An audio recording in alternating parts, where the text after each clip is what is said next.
What's going on, guys? Orms Forum coming at you guys today again with another video, and it's a late one. We got the preview with the Detroit Lions going to SoFi and playing the LA Rams. The 0-6 Detroit Lions versus the 5-1 LA Rams.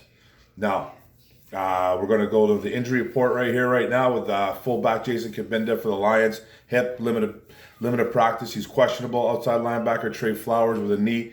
Limited practice, questionable. Tight end TJ Hawkinson, knee, limited practice, questionable. Running back DeAndre Swift with a groin, limited practice, questionable. All year has been like that. Defensive end Michael Brockers has a shoulder injury. He was a full practice, good to go. Charles Harris with the hip and oblique injury, full practice, good to go. Will Harris with a rib, full practice, good to go. And Nick Williams, the defensive end with a knee with a full practice, good to go. Rams.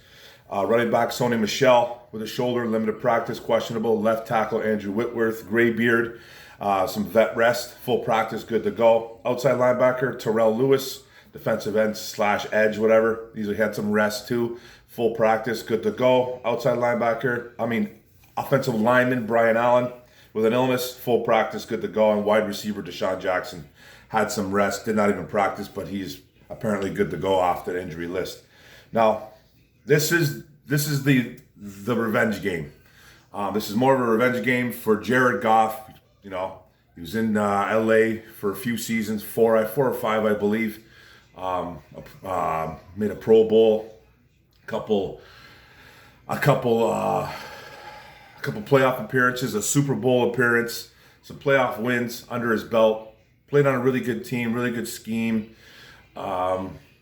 Catered to him, had a good running game behind him, gave him pretty much a really good O-line for most of his short career at LA. I think one year he had a really bad line. I think it was 2019. I want to say it was a really bad line. But overall, the defense was great. They had a great defense last year. And Jared Goff exiled out of LA. You know, there was supposed to be a rift between him and Sean McVay and all that. So, with, some texts between the teammates talking about Sean McVay's girlfriend at the time. We all know about that with the piping. Talk about piping. But they did the switch in the offseason with the quarterbacks here. Matthew Stafford goes to LA and Jared Goff to Detroit. Now, a lot of us knew what would transpire here when that happened, and a lot of people didn't. A lot of people thought we were getting a winning quarterback. Because a lot of people just look at, because the whole main consensus, the whole thing is people look at wins and losses at a quarterback stat, which if you don't know, that's one of my biggest pet peeves ever. And now we can get into that a little bit later, but we'll talk about just the quarterbacks right now. Just the advantage of the quarterbacks. We have Jared Goff, we have David Blau as well. They have Matthew Stafford and John Wolford. The check mark going to the LA Rams. Matthew Stafford is 20 times the quarterback Jared Goff is. He's being talked in the MVP in the MVP conversation right now. There's about 4 or 5 guys that are in that conversation. No, it's not just Stafford. But he's being one of the guys being talked about as a possible MVP. He's just having a great year in LA right now, and they're rolling. Check mark goes to the LA Rams. Then the running backs, we'll go with the Lions first. DeAndre Swift, Jamal Williams, Jason Kabinda, the fullback, and Godwin Igwebuike, pretty much a special teams guy. Rams, Darrell Henderson, Sony Michel, a little bit banged up, but he should be playing today, and Buddy Howell as the third guy. Check mark is going to go to the Detroit Lions here. I think DeAndre Swift and Jamal Williams, if they can use these guys right, they can get some blocking for them. I think they're one of the deadliest duos in the NFL. But sometimes they have a bad game. Last week was a terrible game for Swift and Jamal Williams. But I think the talent's there. And it's not that there isn't any talent in LA with Darrell Henderson, but I just don't think Darrell Henderson is as good as DeAndre Swift. I really don't. And I think Jamal Williams is better than Sony Michel. So it's just, the check mark's going to go to Detroit Lions there. Now the wide receivers with Detroit, Amon-Ra St. Brown, Khalif Raymond, Kadero Hodge, Geronimo Allison, I think, is going to be activated today. Not sure if he's going to be dressed. Tom Kennedy and Trinity Benson, if he even dresses, I don't even know. So there's a few guys I threw in there. Don't know. There could be a couple guys deactivated here against their guys. Cooper Kupp having a phenomenal year, probably having the best year as a wide receiver in the NFL this year so far. I'm not saying he is the best wide receiver, but he's having a phenomenal year. He's having one of the best years out of all the NFL wide receivers this year. So he's up there. Robert Woods, another solid guy. Van Jefferson, Tutu Atwell, then they got Deshaun Jackson too, who can open up the field and stretch the field out for Matt Stafford if he wants to go long. Van Jefferson can go long too as well. Tutu Atwell, actually, I don't think he even dressed last week. If he did, he didn't get any balls, but he hasn't done much this year. He hasn't done, I don't think, really anything. But I'm gonna have to give the check mark to the LA Rams here in Cooper Kupp and Robert Woods. I think we're just a banged up unit over there, and I'm not trying to bash on St. Brown and Khalif Raymond and those guys. It's just that it's a really solid unit over in LA with Cooper Kupp and Robert Woods. Now that the tight ends, start off with the Lions, TJ Hawkinson, Darren Fells, they got pretty much just Tyler Higbee. It's really strange. They don't really use any other tight end. They had Jacob Harris and Bryson Hopkins. No stats for those guys, really. They recently just signed Jared Pinkney, who we had on our practice squad recently from the Tennessee Titans. So it's like they only use one tight end, as Tyler Higbee, and he's decent. He's pretty good. Stafford looks for him a little bit. He's a big target. I think he has one or two touches. He has a couple touchdowns to his name, but he's not better than TJ Hawkinson. Hawkinson just gets doubled. It almost seems like every play, or Jared Goff just misses him, throws over his head at his knees. He has to dive for balls. It's just frustrating. But I'm gonna give the check mark to the Lions group here, and TJ Hawkinson, Darren Fells. I just think it's a nice combo with Darren Fells being that blocking tight end.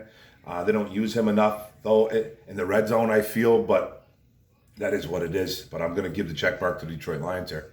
Now the old linemen, we got Sewell at left tackle, Jonah Jackson, left guard, Evan Brown, center, Big V at right guard, and right tackle, Matt Nelson.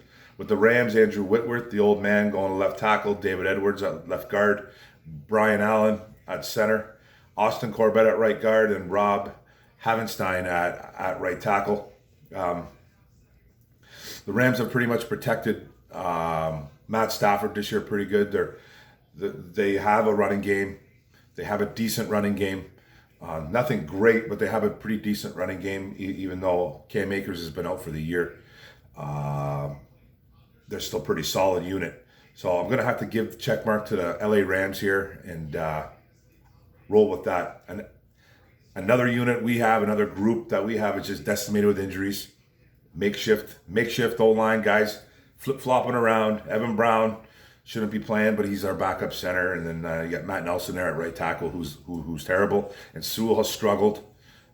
Jackson has struggled at times, very inconsistent. And our probably most consistent guy on this O-line, believe it or not, is Halapute Vaitai, which is strange because we wanted this guy gone.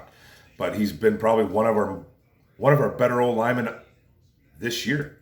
It's funny. It's funny when stuff like that happens, man. When you want someone gone and he's actually playing well. So good for him. He's not playing great, but he's probably the most consistent of the group of this O-line that we have right now. So check mark goes to the LA Rams.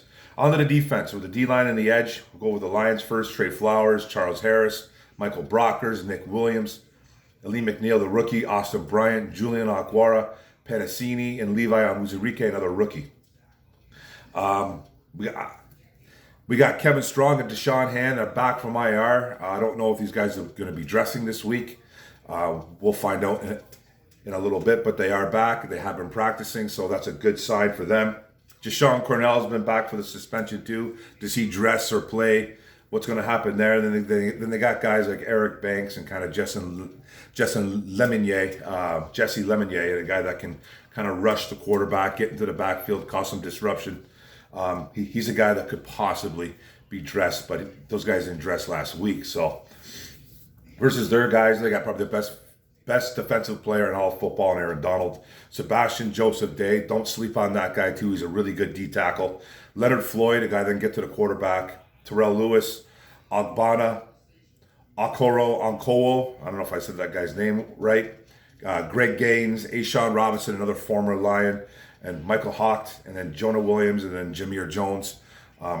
Rams get the check mark here. Aaron Donald alone is just an absolute monster. Whoever is on him today in that O-line, you better be doubling him, or he's just going to eat you up. He's just going to kill you. So you have to double him up every single play, in my opinion. So, but the check mark's going to the LA Rams here in that defensive line. Down to the linebackers, we got Alex Anzalone, Jalen Reeves-Maybin, Derek Barnes, the rookie, Josh Woods, and then Anthony Pittman. Versus their guys, Kenny Young, Troy Reeder, Ernest Jones, and Trayvon Howard. This was kind of tough. They have some guys over there, Kenny Young, who's probably their better true linebacker, playmaker there. Him and Troy Reeder are usually their two guys that they throw out there. You don't really see a lot of Ernest Jones or Trayvon Howard, but you will see Kenny Young a lot. Kenny Young's got some giddy up to the quarterback. He can get there. Troy Reeder's decent too. But I'm going to have to give the check mark to just the Detroit Lions here, just a smidge, just boom. Anzalone's been playing better since Collins has been out, since he's been released, and Anzalone didn't have a very good game last week against the Bengals, though. Joe Mixon kind of schooled him a few times. Maybin, nothing special. Derek Barnes, I think, is flying around, making some plays. He's been good for a fourth-round rookie. And then we're not seeing a lot of Josh Woods or Pittman, mostly on special teams, those guys. But I'm just going to have to give the edge to the Detroit Lions and their linebacking group here. So I just feel it's a little bit better group, even though Kenny Young and Troy Reeder can make some plays over there in L.A. It was almost a tie. I almost gave this a tie. And then down to the DBs, we got Tracy Walker is probably having his best year as a Detroit Lion. Jerry Jacobs, undrafted free agent rookie. Will Harris, Amani Oruwariye, the corner. A.J. Parker, another rookie. Dean Marlowe, Bobby Price, C.J. Moore, Daryl Worley, who didn't dress last week. And then Nikel Roby-Coleman, who didn't dress last week either, but got activated. So maybe some of these guys are going to get activated this week. I don't really know yet. Versus their guys, got a couple of good safeties over there, Taylor Rapp and Jay Fuller. Jalen Ramsey's another guy that you keep an eye on as a corner. He's one of the best corners in the league. Not sure who he's going to be locked up on. Is he going to be locked up on St. Brown this week? Is he locked up on Khalif Raymond? Who? Probably St. Brown. It seems like St. Brown's getting the most targets the last few weeks, but I'm not really too sure. Robert Rochelle, Deontay Dayon. They got David Long Jr., Terrell Burgess, and then Juju Hughes. So Nick Long too is another guy. Nick, I don't know if I spelled that guy's name wrong. Don't even know what I spelled there. So this is I have to give the check mark here to the LA Rams and their unit already here, because I think Jalen Ramsey's a really good corner. He's probably one of the best corners in the league, if not the best. So, and then Taylor Rapp's a pretty good, a pretty good safety with Jay Fuller out there too, kind of rounding that off. We don't really have any playmakers in our secondary, even though Oruwariye has some picks. He has like 3 interceptions in 6 games, which is good. They've been gift picks though. They've been a couple deflections right into his hand. But he's there. He's there to make the play. I'm not going to bash on him, but he gets beat a ton. He gets beat a lot. Okay, so then we got undrafted free agents just starting. So and they shouldn't be starting. And our best player is Tracy Walker, another third round guy from a few years back that Bob Quinn drafted, and he's probably having our best year in the secondary. He was inconsistent probably his first 3-4 games, but he's maybe 3 games, and then he's played better as he's gone on. He's getting it feels like he's getting more comfortable, so he's having a better year. Even though I don't, PFF grades him as the number 2 safety in all of football. I'm not going to go that far and say that, but I think he's having a pretty good year. Contract year too, I believe. So they have some thinking to do what they want to do. He's probably going to want to walk. Hopefully they can talk him into not walking, but I'm not giving him top money. That's a whole other conversation. So check mark to the LA Rams in their secondary. Now on to the game, guys. Now on to the games. It's pretty simple. You have to stop Stafford. You have to stop Stafford and Cooper Kupp. They have a chemistry going that's pretty unheard of right now. They are connecting at will against teams. Cooper Kupp, I think, leads the NFL in touchdowns for wide receivers. At least he does, anyways. He's got like 6. He's got at least 10 or more touchdowns. It seems like Cooper Kupp gets 2 touchdowns a game. That's what it feels like. You know, he doesn't have 2 touchdowns a game, but he's close. He's really close. He's got a ton, and Stafford looks for him. So you got to lock him up. I don't know who's going to be on him. Jerry Jacobs. He did an okay job last week against who did we play last week? I can't remember. Against Jamar Chase, the rookie out of LSU. So I'm assuming he's going to get Cooper Kupp, and a Warrior is going to get Robert Woods. You know, Robert Woods might have a day today. Robert Woods could have a day. Spark him up in fantasy if that's the case. If a Warrior's on him, I'm telling you, I'd play Robert Woods. I think Kupp's going to have a good day still. It's just that Warrior is not having a good year covering guys. Yeah, he's got a few picks, but some of those are illusions, man. He's not playing good football. He's not. Tracy Walker hopefully can maybe help him out, you know, double him up. But are you really going to double up Robert Woods? I don't really think so. But you got to stop Stafford, and you have to stop Cooper Kupp. That's the way you beat the Rams. You got to get to Stafford. Our D-line has to get to him, and our linebackers got to cover Higbee. You know, Higbee's not a huge threat, but he is a safety valve for Stafford. And you got to cover him up as well, too. And then they got a couple of guys, Deshaun Jackson, who can run deep. Van Jefferson can go deep as well, too. And you got to look for that, too, as well. And they have a decent running game. Darrell Henderson can actually run.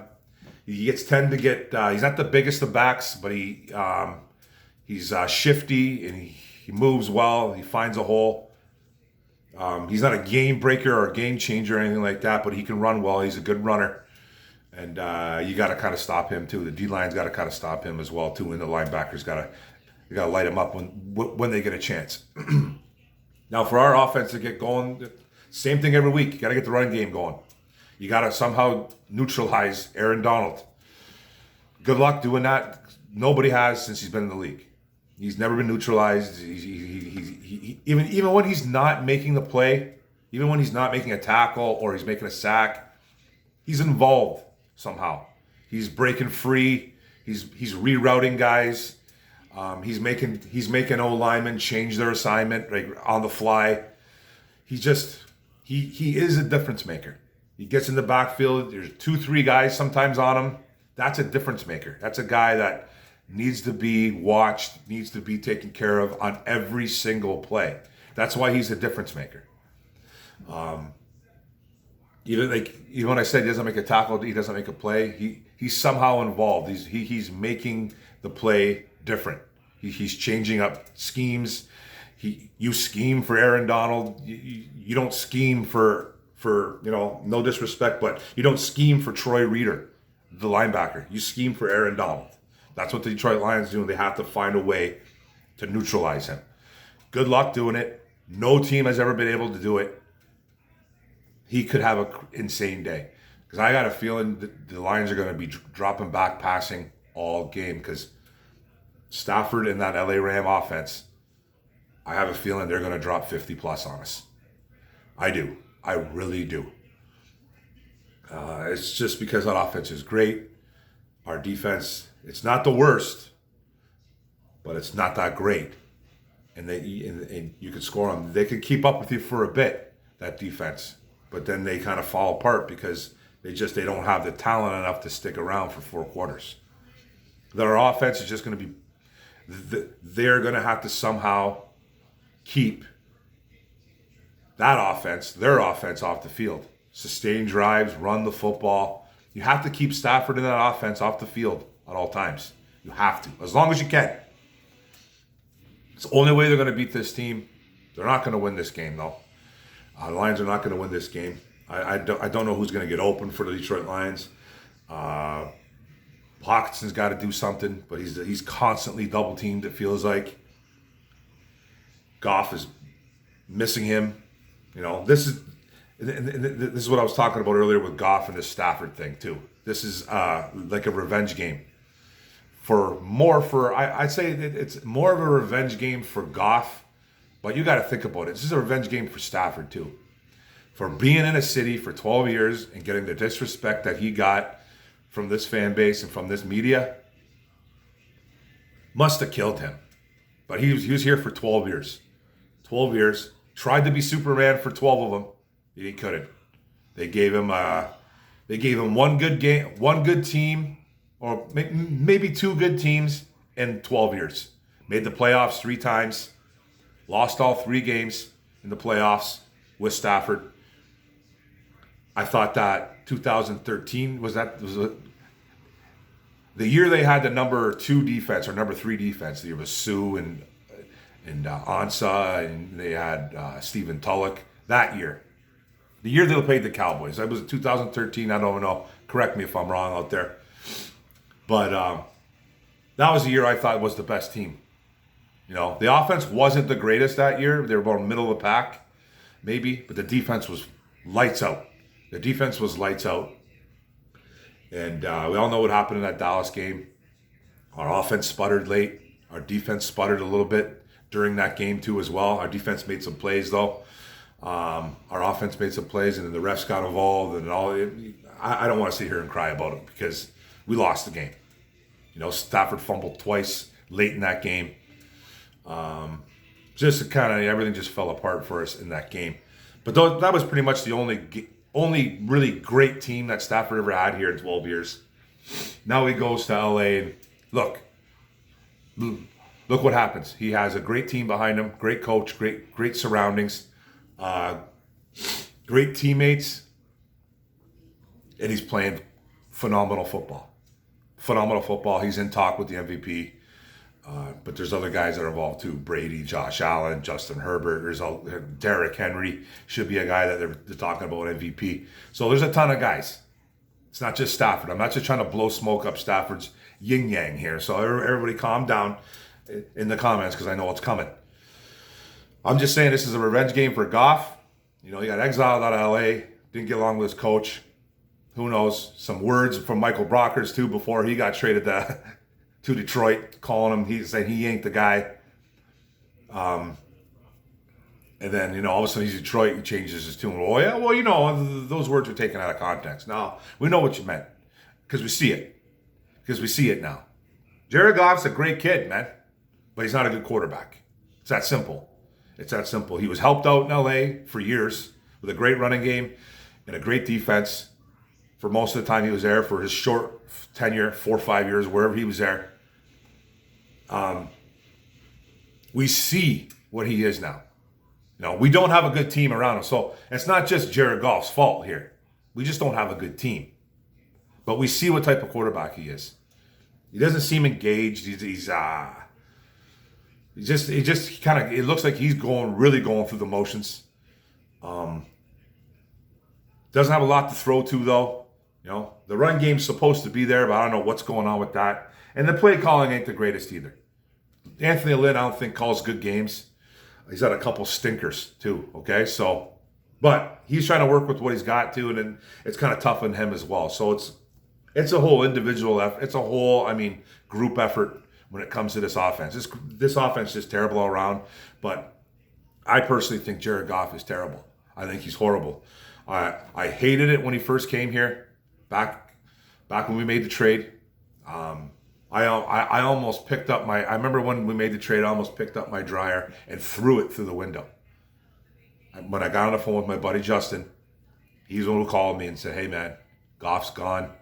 So is Stafford. They both switched. One's going to LA, one's coming here. I'm like, get out of here. I go, but we're getting those 2 firsts and a third. I'm like, man, I still almost picked up my dryer and threw it through the window. That's how mad I was. And then I kind of got better with it.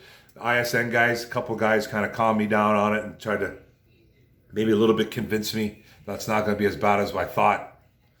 But it's worse. It's terrible. He is terrible. I just don't like his game. I just don't like his game. I don't like the way he plays.